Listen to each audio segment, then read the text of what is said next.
Well, here we are again, down on the club lake. It is middle of April, and I was expecting it to be a bit sunnier today, but it's more overcast, which is good, I suppose. Got 2 nights, if I fancy it.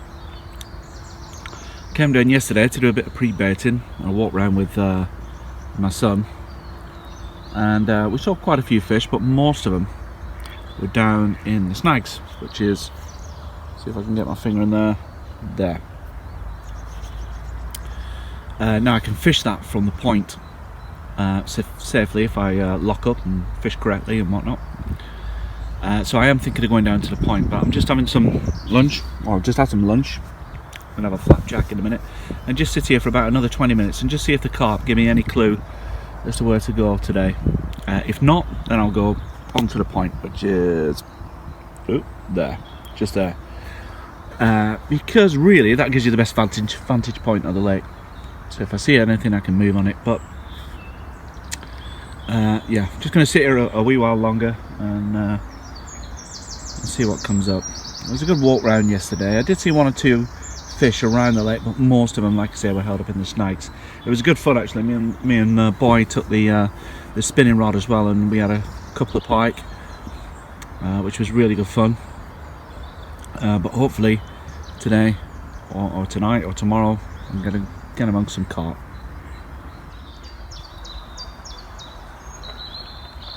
Okay, so I've just come in this corner swim for a bit because I've been feeding this area up, and I just had a quick peek and saw a few fish in here. I literally quickly ran back to the van, baited up a rod with a little pop-up, got that in there. By the time I got back, actually they'd gone, but within sort of minutes of having that pop up in the water, one reappeared, sort of hovered over the bait and then turned away and swam off.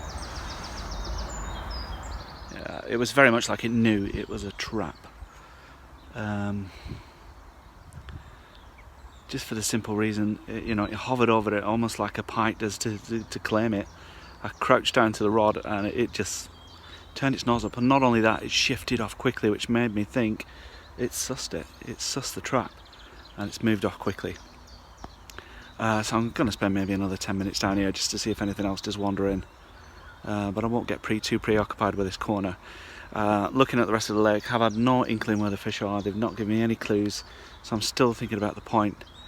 But having said that, if more fish move into here, I could stay here. So another 10 minutes here, see what happens. Okay, after countless laps of the lake and wandering into a few different positions, I've elected to come back into the gravel swim right behind me here, which is the same swim which I last blogged in. Only it was sort of end of summertime then, and now it's start of springtime.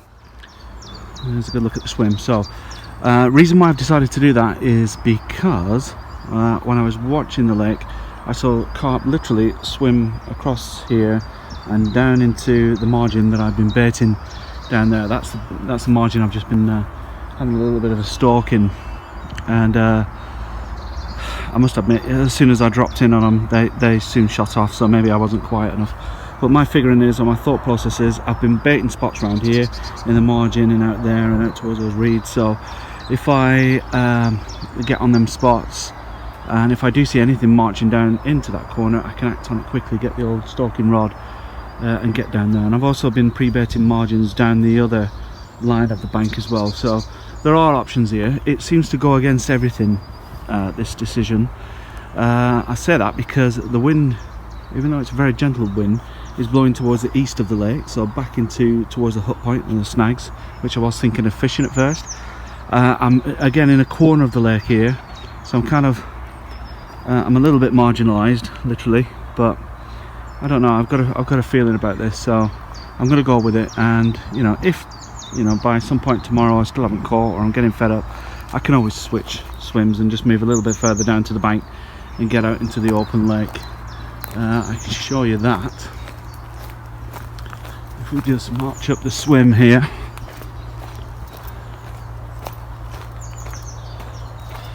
There's a tiny little swim down there with a nice margin spot that I've been baiting, and then there's these two swims here, the laburnum and the Brazilian swim, and in these swims you can see, literally see right out into the lake where I was looking earlier on. So you know, there is options, but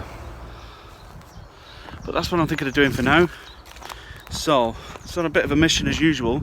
You're trying to juggle family and fishing. It's a bit of a nightmare, but I've got to take the boy to a swimming lesson today. That's why I've got away with 2 nights. I've agreed to take him to a swimming lesson, so I've literally got time to set up, get everything set up, get the bivvy up, get the rods not out but ready, and then I'm literally gonna have to shoot off and go and pick up the boy, take him swimming. Then I can come back and then I can get the rods in. Life is a juggle. My little daughter as well appears to be coming down with chicken pox this morning, and also I might even get the red phone might go, and I might even have to call the session off.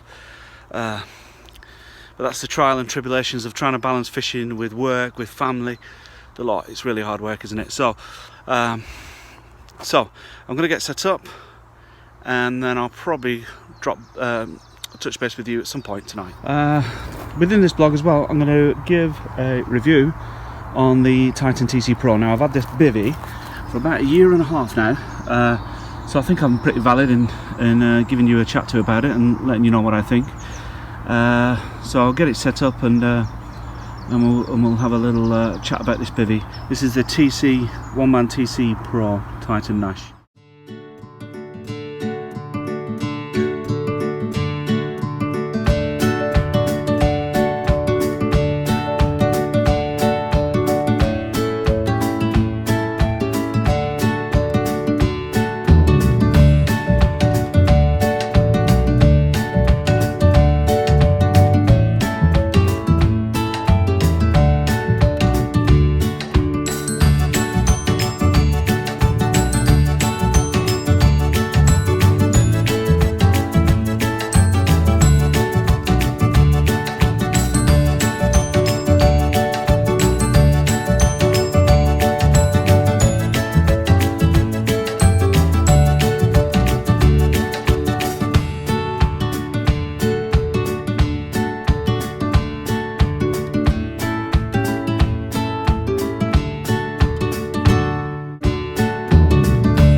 It's a bit pedantic putting all the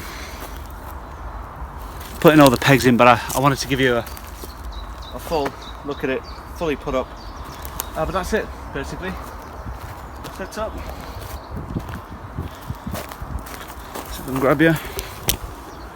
You have a good look inside. As you can see, let me just get that off there a minute. Take you off the tripod. There's plenty of room inside. Don't worry about the floor. I've got the quarter bivvy hoover with me, so I'll be giving it a hoover before I get in there. But that is basically the Titan setup.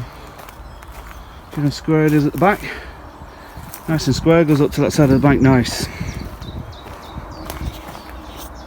Oops. Okay, and that's the bed chair set up inside. 2 bags over there, food bag, bivvy table over there, and a little bit of headroom for some more bags if needs be. So, what can I tell you about this bivvy? Well, I've had it now for just about 1.5 years. So, I think it's safe to say I can give a good review on it. I haven't just bought it, I've been using it now for 1.5 years. It's got all the usual stuff, like I'm not going to take you through all that, like, you know, all the strap retention and you know, windows that velcro down, windows at the back that velcro up, that sort of thing, vents, all good stuff. I mean, you can check out the proper spec for it. Most of the time I sleep with the door open, so I'll roll this door up and just, you know, sleep with the door open, so you've got quick access to the rods. I've had a few nights with it in sort of stormy and gusty weather, where we've had, you know, strong gales and that sort of thing, and it really does stand up. It doesn't wobble or flop or anything. It is sturdy. I mean, I think Nash market them as one of the sturdiest bivvies of all time. Not just this model, the TC, but the Titan in general. So it's definitely standing the test of time. I mean, I like it. When I bought it, I got in it, I was really impressed with it. Really impressed with the quality. What I mean by quality is, it's not like you get those teabag bivvies where literally the sunlight bleeds through. As you can see, there's absolutely no sunlight bleeding through here. I mean, I'm not in the most sunniest swim, if I'm honest, but the seams are really well done. I've had no problem with any seams. I've had no problem with leakage. I know that it was said a lot about this top section leaking in, and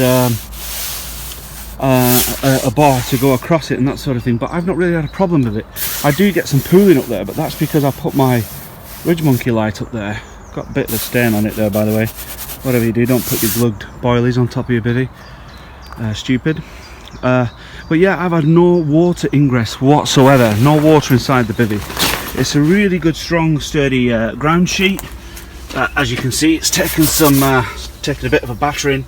Last time I held it up to light, I could see around where the feet of the bed chair are, one or two sort of dimply holes, and I think that's where I've been on swims where the stones and chippings have been in the swims.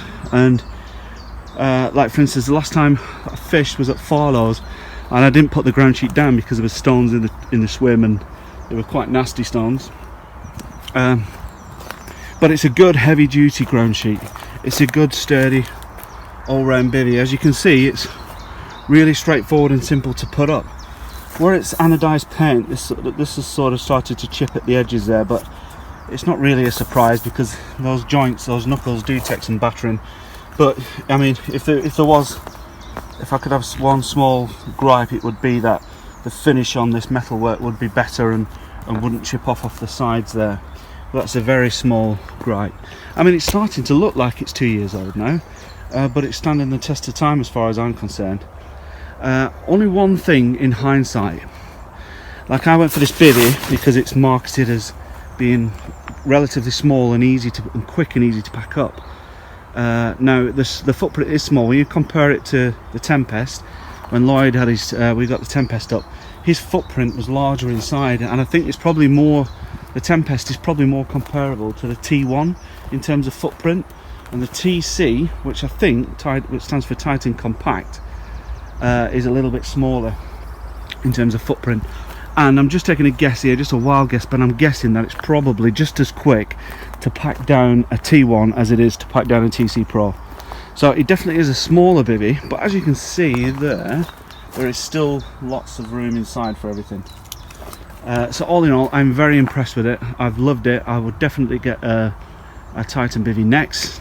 I don't know what that will be, maybe the Hyde or maybe a T1, but definitely impressed with Titan bivvies. The quality, the feel of the fabric is perfect. You know, it probably needs a resealing now, this bivvy, but the water still droplets off it, if you know what I mean. You see all those sexy bivvy adverts where it shows the water just running off it. It does that, and it's the real deal, and well worth the money, I think.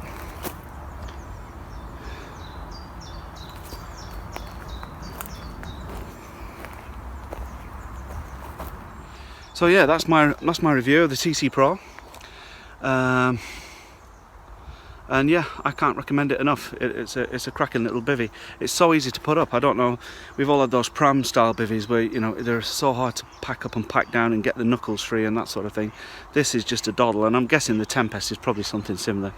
What would I give this out of 5? I would give it 4 out of 5, purely because there's always room for improvement, I think, on all products. And who knows, maybe the Hyde is a 5 out of 5, I don't know, but overall I'm really impressed with it, and I would recommend it as a bivvy. Right guys, we are finally set up in the swim. 3 rods altogether, little margin rod there.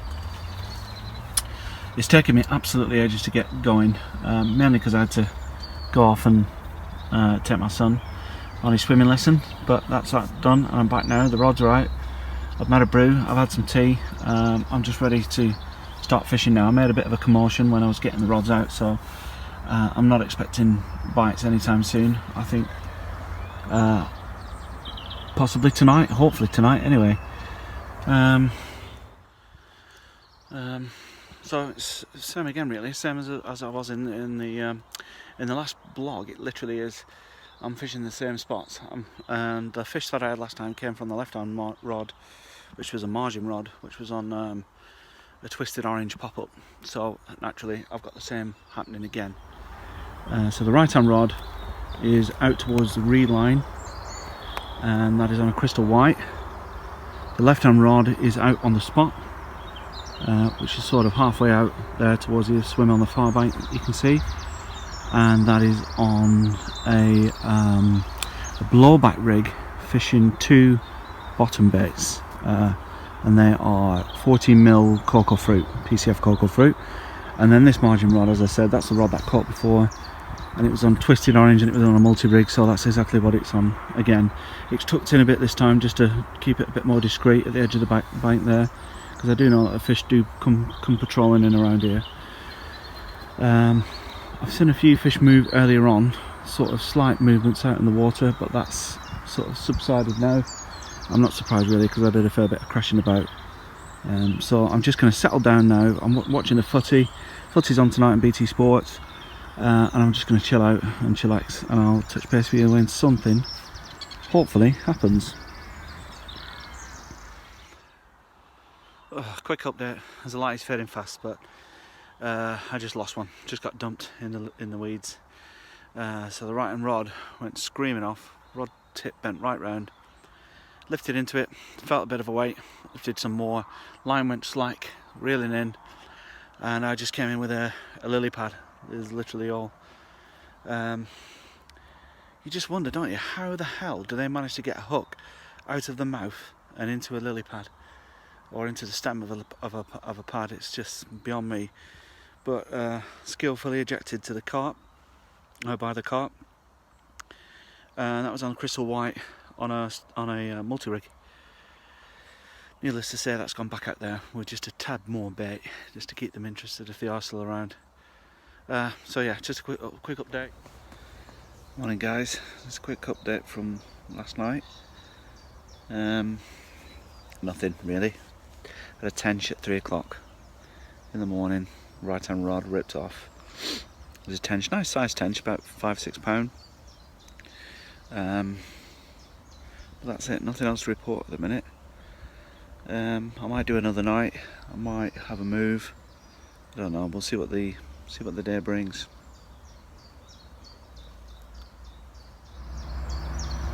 Swim is looking good this morning, but not seeing any sign of any carp as of yet, although there's 2 jack pike sort of sat right there in the margin. Don't know if you can see them, but no sign of any carp as of yet.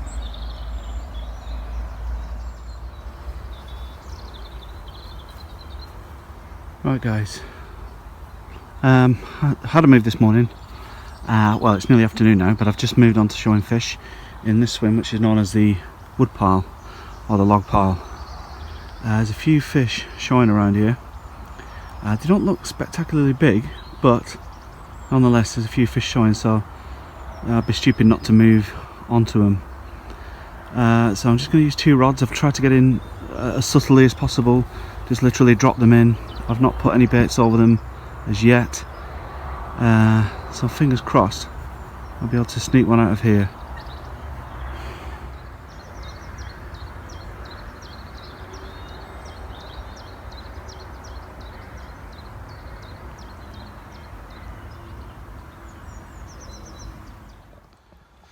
Hi guys, so I'm currently on move number 3, moved into the hook point.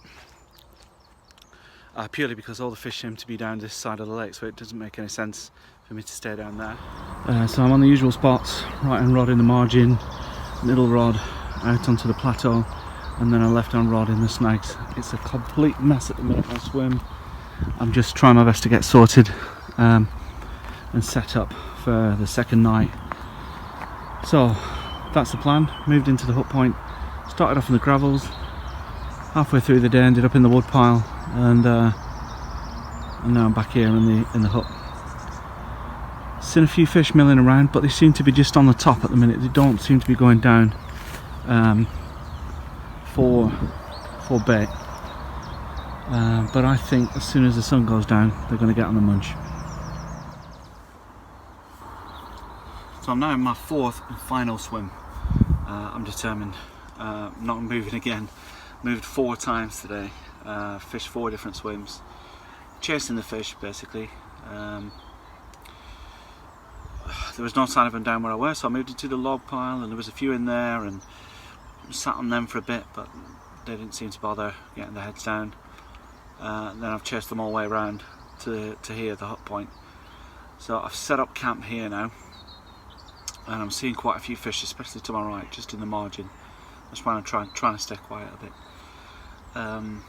So they seem to again be up in the layers and not moving from the upper layers, but I'm determined that that can't last for long, and I would think that they would get the tails up and the heads down shortly.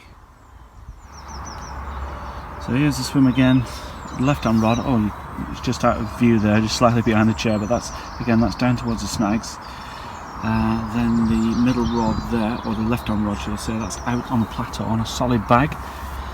And then the right hand rod, that's the one in the margin, and that's the one that's got fish on it at the minute. But like I say, they're up in the layers, so we're just waiting for them to get down really.